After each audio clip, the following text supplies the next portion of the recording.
അപ്പൊ ഫൈറ്റ് ആവില്ലേ ലാലേട്ടൻ ദിലീപ് ഏട്ടൻ തല്ലല്ല ഇല്ല അവിടെ നിൽക്കാം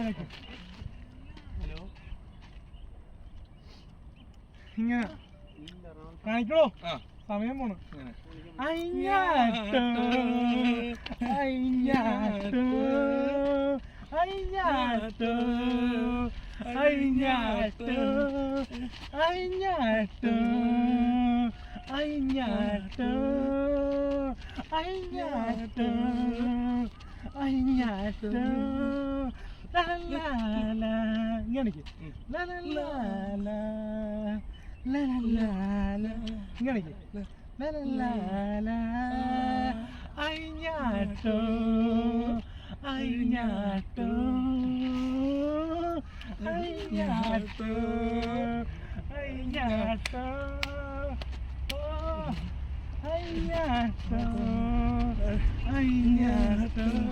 അഴിഞ്ഞാട്ടം